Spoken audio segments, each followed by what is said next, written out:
Hazelmere. It's lovely to be here. Thank you for coming. I don't know how you got here. Some of you may have come in a canoe, but bless you. Great to have you here. I am impressed, actually.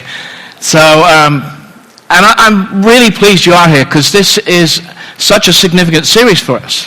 It's really important. And this is our second week in our current series called Bless. And quite simply, with stories like Richard's that you've just heard, and our Sunday morning, and our midweek program in small groups throughout this autumn term, we are underlining our calling and mission to be a blessing. It's just as simple as that. We are in this community for this community. That's why we're here. So one of the words that God spoke to us clearly at King's, and many of you will know this, but some of you may not, was from Acts chapter 18, verse 10. And Paul is in the city of Corinth. And then it's late at night, he has this vision, and Jesus speaks to him. And Jesus wants him to stay in the city. And he says, because I have many people in this city. I want you to do that. And one morning, it's as if I dreamt that verse. I have many people, for me it was, I have many people in this place. I woke up with that. It was just like one-liner.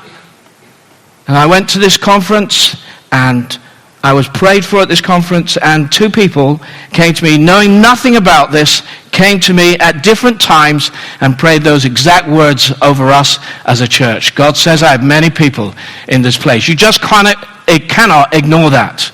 We are in this community, and we're in High Wycombe, for High Wycombe, and for this community here in Hazelmere. That's why we're here. So this is such an important series. Last week, if you can recall, we talked about some of the things that Jesus had to do. Now, if you weren't here last week, I'm going to encourage you to please hear what John brought last week, because it puts the whole thing in context. And I want you to catch the whole context. So important that you do that. Believe it or not, John, I've listened to it 3 times. And so, it's really, really helpful to hear. Now, so there were some things that Jesus had to do, and it said that he had to go to Samaria. And he meets this woman at a well in Samaria. Read about it in John chapter 4. And the writer John prefaces the encounter, and he says this, now he, Jesus, had to go through Samaria. Jesus has to do mission. He has to meet with people. He has to encounter people. And then this woman, having encountered Jesus, goes back to town, and she says, come and see. Come and meet a man who told me everything I ever did. Come and see. Do you know, before we expect people to come and see, we have to do what she did, and that's a bit of going and telling. Come and see, go and tell. We have a responsibility in our part to go and tell. We can subconsciously think this is something the church has to do. You know, this is a church has to do. Well, guess what? You're part of the church. That's why it's important for you. Don't let the church as a whole sort of mask the thing that you have no responsibility. We do. This is the mission of Jesus. In 2 Corinthians 5, it calls us, we are called ambassadors. We're called ambassadors to reach people for God. This is the mission of Jesus. Furthermore, I want to tell you, you are unique. So just pause a moment. You are unique. Just turn around and have a look. And I encourage you to do that. Feel embarrassed. I don't mind. Just have a, and realize this. You are unique. There's no one like you. Now, I have identical boys, sons, men, and they look exactly the same. They really do look exactly the same. And some of you have called them the wrong name. I just want you to know that. But they are different. And they're incredibly unique. And you have your unique way of meeting with people that I don't. This is your mission. You are uniquely called to mission. Albert McMakin was a 24-year-old farmer, and he'd recently come to faith in Jesus Christ. not many people have heard of Albert McMakin, and he was so full of enthusiasm that he filled a truck with people and he took them to a meeting to hear about Jesus. Now there was a farmer's son who he was especially keen to get to one of these meetings. But this young man was hard to persuade. He was busy falling in and out of love with the local girls. Christianity did not seem at all attractive to him. So eventually, Albert McMakin managed to persuade him to come by asking him to drive the truck. When they arrived, Albert's guest decided he'd have a look in. And he was caught. And he started asking questions he'd never asked before in his life. And he went back again and again and again. And one night, he went forward and gave his life to Jesus Christ. The driver of the truck, that man, was Billy Graham. This is in 1934. Until his death last year, Billy Graham has been leading thousands upon thousands and thousands of people to Christ. Some of them are in this room today. We cannot all be a Billy Graham, but we can be an Albert McMakin. We can bring people to Jesus Christ. We can do that. So if you remember from last week, Jesus' mission was quite simple. It's in 3 words. It's reach, restore, and reproduce. Those are the 3 words. Is it possible to bring them up? Can we pop those 3 words up? Reach, restore, and reproduce. There are in the town of Wickham, apparently, conservative figures this is, and I think this includes Hazelmere too, but there are well over 100,000 people. Well over 100,000 people. And in England, the weekly attendance of church is 4.7%. In England. It's the lowest in the UK. It's 4.7%. Even if the figure is a conservative 100,000, that leaves us 95,000 people to whom we can go and reach. I think that gives us great possibilities, don't you? I mean, you're just not going to be short of people to reach. That's great. You won't be humming and ahhing. Who do I have to reach this with? There's 95,000 people at least out there for whom we can meet with the gospel. So, now some people, we want to see people, we want to reach ordinary people. It's just ordinary people. And then we want to see lives restored, like that lady at the well, like Richard's life here. We want to see people restored. She's transformed. I can tell you this man over here, Richard, he is transformed, believe me. Changed by Jesus. Ordinary people changed by Jesus.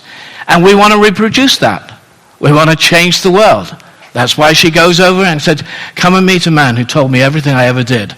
There's a whole world in that statement. Come and meet a man. But we need to go and tell. So we want to reproduce, change the world. There's this study that was done about 2 teams of missionaries. So all the missionary people here have got their antennae up. And they both went to Thailand. Now the study was entitled Blessers versus Converters. So the converters went with the sole intention of converting and evangelizing everyone around them. That was their sole intention. The blessers went with the intention of blessing people. They would say, I'm here to bless whoever comes in my way, or whoever is in my community here in Thailand, I am here to bless. That was their focus point. The study followed them for 2 years. They discovered this. The blessed had a far greater social impact than the converters. It resulted in tremendous amounts of well-being in the community and social good. Secondly, they discovered that the blessers had almost 50 times many conversions as the converters. Now, I could say that surprised you. There. The bottom line is that the best way to accomplish the Jesus mission is to be one who intentionally goes out to bless. That's what we're about. This is nothing new. This is nothing new. I'm not telling you anything new. You go back to Genesis, and this has been God's heart right from the very beginning. He has this word for Abraham, and he says, I will bless you. I'll make your name great, and you will be a blessing. You'll be a blessing. And I will bless those who bless you. And whoever curses you, I will curse. And all peoples on earth will be blessed through you. We are called to be a blessing. This is how we accomplish the Jesus mission. And this is how you discover your mission. This is our calling. So now, over the next 5 weeks, we're going to unpack what it looks like to be a blesser. So we're going to begin with prayer. That's the B. Begin with prayer. And then the second one is L. It's listen. Be a listener. Eat. Apparently everybody loves to do this. So eat, and we're going to serve, and we're going to story. Get an opportunity to tell our story. So can we turn our Bibles to Luke chapter 6, please? I'm going to read Luke 6.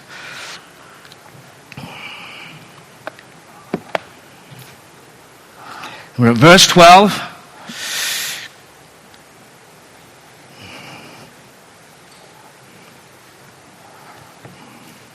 Gahan, thank you very much for... Gihon, thank you so much for sorting this out, because I forgot to put this down for projection. One of those days, Jesus went out to a mountainside to pray. He spent the night praying to God. When morning came, he called his disciples to him, and he chose 12 of them, who he also designated apostles. Simon, who is named Peter, his brother Andrew, James, John, Philip, Bartholomew, Matthew, Thomas, James, son of Alphaeus, Simon, who was called the Zealot, Judas, son of James, and Judas Iscariot, who became a traitor. So, this is ever so simple here. Jesus begins with prayer. That's the B. Begin with prayer. I know it's stating the obvious. Now, the temptation could be this. It could be to look at the practices and think, is that it? You know, you've been on this for a year, and is this the best you can come up with? I mean, is that it? I mean, it seems so simple. And I'm going to say to you, don't dismiss the simple. Simple works for me. It really works for me. So don't dismiss it. It's been very helpful. We've been, as a staff team, over the last year, this has been a great encouragement to us, and it's surprised us. One of the ladies that was on my list, I was taking a 25-minute drive, and so I pray on this drive, and this lady comes to mind. She doesn't come to King's. Only rarely does she come to King's, just at presentations or whatever. It's a Saturday morning, and so on the journey I'm praying, and her name really strikes me, and I start really praying for her. I said, I don't know what's going on in her life, Lord, but I pray. I'm lifting her to you, and I want to meet with her. I just want to have some contact, connect. Help me, Lord, help me. So I'm praying, and I'm down at the town center the following morning, and 9:15, this lady walks through the door. I'm going to go, bye, that was quick. I mean, wow, I only just said that. We're like, this is 24 hours later, and she's walking through the door. I think, and that's amazing. And I'm able to sit down and talk with her, and I talked with her after the meeting, and I was so encouraged by what God will do. My friends, he will surprise you. I hope he does. I hope you'll be encouraged by the surprises that God does. I'm not guaranteeing it's going to be that quick. Please, I'm not doing that. But this is not rocket science. B, begin with prayer. In the earlier chapter in Luke, you'll find that Jesus is filled with the Spirit. Luke chapter 4. And it says, then Jesus, being filled with the Holy Spirit, returned from the Jordan and was led into the wilderness. Jesus went into the wilderness to fast and pray. He does this stuff. He does the prayer stuff. It's the rhythm and routine of Jesus' life. You need it in your life. Pray. It's this constant, essential rhythm. Before he names his disciples, he prays. If you have a list of people, I hope you prayed about it. Because there'll be people that just come straight off our heads, and that's fine. But there'll be others that Jesus wants to really imprint on that list. He'll put them on that list for you. You'll know that he's done it. So begin with prayer. You know, we heard Richard's story. I was at that baptism, and it was one of those things. I hadn't planned it. I just said to everybody, who's prayed for Richard during this time? It was 38 years. Who's prayed for Richard? And all these hands went up. He wasn't the only one who was shocked. I thought, my. And they prayed. They were consistent in it. They stuck with it. So pray, my friends. Now, in Luke 6, if it be me, I think I might have been tempted to skip prayer. Possibly the all night as well. But I think I might have been tempted to skip prayer. You know, these people are not the who's who of Israelite society.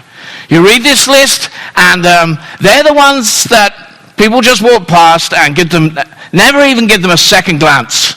And if it's me, I would say, oh God, you've given me discernment, and I think this person would probably work out, and this person would probably work out, and I'm not going for 12, because that's asking for disaster. I'll just try 1 or 2 and see how they work. I think that's possibly how I might have done that, played safe. But of course, this is a significant moment, and you could miss it. 12 disciples, and there's 12 tribes of Israel. And Israel was called to be a mission to the world. It was all peoples on earth will be blessed through you. And time and again, and time and again, and time and again, they focused on themselves. They're not the only one. Churches can do this too. But this is what happened to the nation of Israel. They sort of cemented around themselves. And they became the focus point of their life, not the other nations. They missed the mission. That's the point. They missed the mission. So when Jesus appoints these 12 disciples, that's a significant moment. And the people around them sort of get this. I'm not sure they fully understand the significance, but 12 is a clear number for them. 12 tribes of Israel, 12 disciples, and Jesus is not having them miss the mission. He's coming a second time. He's coming again. Why? Because this is what is on his heart. I suspect this is most of what he was praying for all night. Been praying about this moment. I've come that might release people into mission to all nations. So it's terrific. It's on his heart. I hope it gets your heart. I really hope it does this. Jesus came. He came to see people born again. He came that you might have a new life. He prayed that you might have a changed life. He prayed that you be a new person. This is the mission of Jesus, that you be transformed from the inside out, that you would have an eternal life. This is the mission of Jesus, that you would know what it is to be forgiven. And that great weight of sin just broken off you. This is Jesus' heart. And you know, in this group, there's some iffy ones. And as I'm looking out, you probably think the same. You're probably looking at me and thinking, he's an iffy one too. This 12 are not the most natural blend for unity. I don't know if that's ever struck you. You look through Matthew, Mark, Luke, and John, you'll realize they are quite different, some of this. You've got a religious zealot. Well, who loves a religious zealot? You got a religious zealot, I mean, who loves one of those? And then on the other hand, you've got a tax collector. Well, previously a tax collector. And he's regarded as something you stepped in. He's the stuff on the bottom of your shoe. That's how he would have been perceived. This is Jesus' small group. Who wants a small group like this? And then there's a couple of them called the Sons of Thunder. Why do you think they were called the Sons of Thunder? Have you ever thought about that? This is Jesus' small group. Oh, hands up for small groups. My friends, this is it. But so no wonder Jesus begins with prayer. I wonder if it was an all-nighter because he's saying to his Father, you really sure? That one's okay, but this is looking like a disaster before it's even started. I wonder if we're having that sort of prayer time with God. Begin with prayer. In my small group last week, we ended the evening in little groups. So groups of about 4 or 5. And in one of those groups, there's a person sitting there, and they're thinking, This is what they're thinking. They're thinking there's a couple of people who are on their list that are actually too difficult. They're too hard, too difficult. And he's thinking, I'm going to remove their names from my list. And the person next to him prays, God, let there be no one that we remove from our list. Let there be no one that we think is too difficult for you. It's amazing, isn't it? He's thinking this, and he's thinking about removing the list, and God is like, it's just an absolute moment. We had a great laugh about that. It was terrific. So, God is in it. It's good to pray, my friends. So begin with prayer. And secondly, I just want to, Jesus needed to pray. Jesus needed to pray. Now you maybe think, well, why does Jesus need to pray? I mean, come on, he's God. Why does he need to pray? Good question. Now, even though Jesus was God in the flesh, to become human meant that he took on self-imposed limitations. So in Philippians chapter 2, the Apostle Paul writes this, have the same mindset as Christ Jesus, who being in very nature God, did not consider equality with God something to be used to his own advantage. Rather, he made himself nothing by taking the very nature of a servant, being made in human likeness.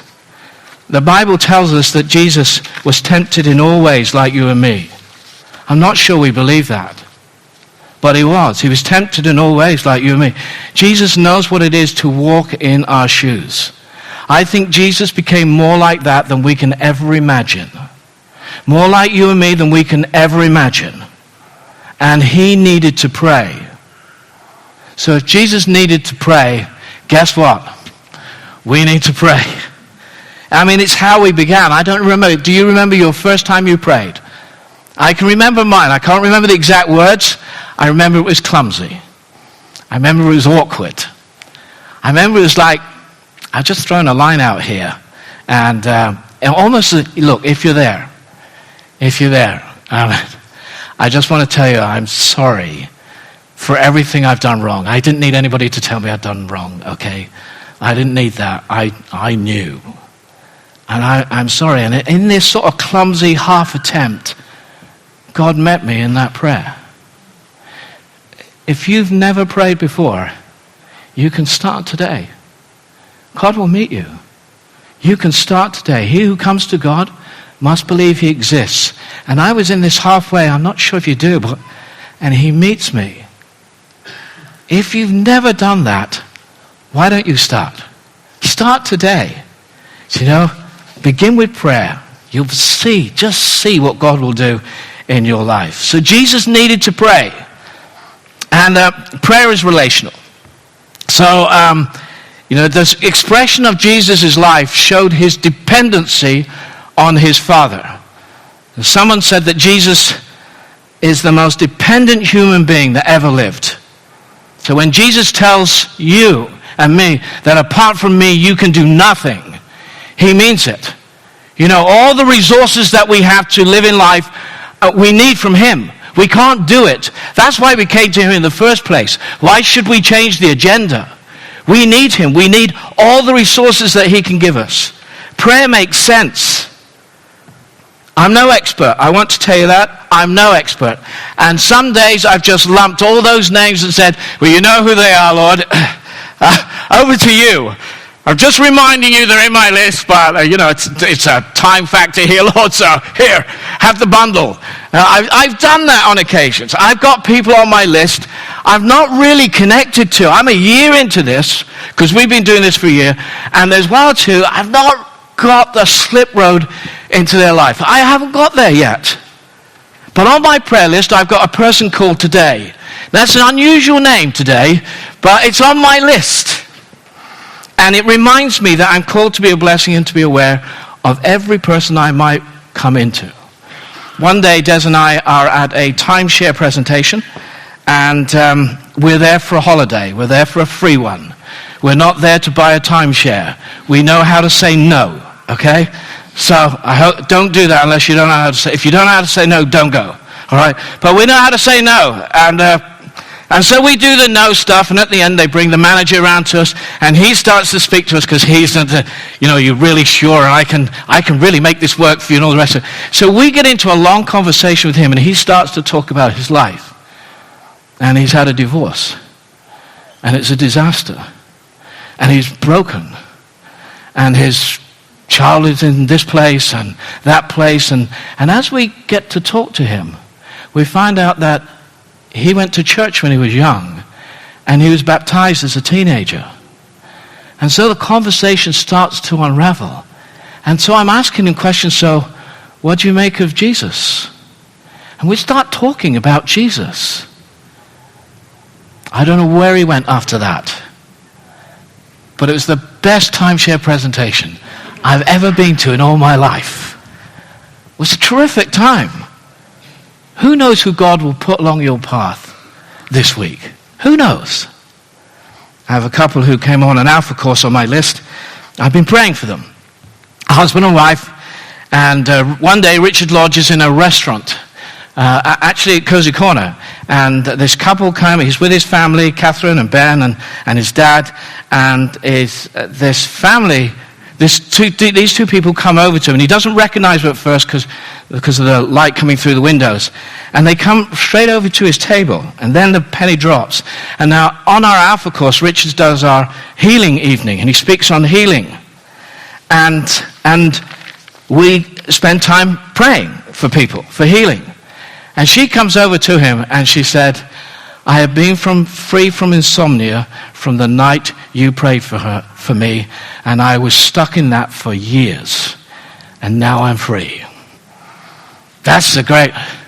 Is she converted to Christ? No, not yet. But I tell you what, that's a moment, isn't it? Who's on your today? I got a today list. You don't have to have a today. I'm just saying, be open for this. During this last year, Des and I have had opportunities, doors of opportunities, that for decades have been closed. So, I know that some of you are like that. For decades have been closed, and suddenly the door is opened. And we've had opportunities to speak about our lives in Jesus Christ we've never had before. Not only that, we have had opportunities to pray. Not that we have just gone about asking if they want prayer, but they have requested prayer. I mean, it's to pick. I'm like, we're walking away going, oh, did that really happen? It's astonishing. I don't have a great list of conversions. I've got a list, it's in my Bible, and I can't give you that. I can't give you that. I can tell you this, though. I'm closer to some people than I ever was before. There's bridges of openness, a relationship that have been built in this last year that have never been built like that before. And most of it has simply been, this year has simply been about either building a bridge of relationship or strengthening a bridge of relationship. Most of it has been that. That's what happened. Prayer invites us into a life of dependency. I don't think it's coincidence that this has happened in the last year. We don't need self-discipline to pray. You might think you do, but you don't. We just need to know we're poor in spirit. And we need him. We can't do this. There's not a person you can bring to salvation. You can't do it. Only he can do it. So get your list and put it on the bathroom wall or on a cabinet or stick it in the kitchen or in a drawer that you open and shut quite regularly. Just get your list. Do a number of lists. Keep them in front of you. Keep praying. We need God to do this. Someone asked me this week, doesn't it get a bit repetitive? It's a good question, actually. These names, doesn't it get a bit repetitive? You'll find that God will stop you on a name, and just, you really got to go in there. And I thought it was a good question. And I thought, but we're asked to come to him like children, aren't we? Children? And if anybody can be repetitive, children can. They got that little phrase, can I have? Or I want, but we'll go with can I have? Can I have? Can I have a biscuit? Can I have a biscuit? Are there any biscuits? Do you know what a biscuit is? Biscuit? They come like children. And Jesus commends us when we're persistent. He commends us for it. So let's stick in there and be persistent. Got a relationship with God. A few weeks ago, and I'm finishing with this, Di Twining gave me a ring about a TV program. It was about rivers in Iraq that had been restored into desolate areas. And suddenly the life that came out of those rivers and that area. And she remembered in Ezekiel 47 that there's this water that comes from the temple. It comes from the altar, and this water comes down. And it becomes rivers. And it starts to teem with life. All kinds of life full in this fresh river. It got me thinking about it, got me looking at it. And everything it touched brought freshness and brought life. Can we not do that? Amen? Can we not bring freshness and life wherever we go? Amen? We can do this. So let's team Hazelmere with the life of the love of Jesus Christ, blessing people. God will use you. Ask him to use you to be a blessing. And when you meet in your groups, ask, who did you bless this week? And you're going to say, I didn't meet anybody, whatever. If you have prayed for somebody, you have blessed somebody. I'm going to leave the rest to John now, because you're going to write some names and we're going to pray for people. But who can you be a blessing to this week is a good place to stop. Bless you.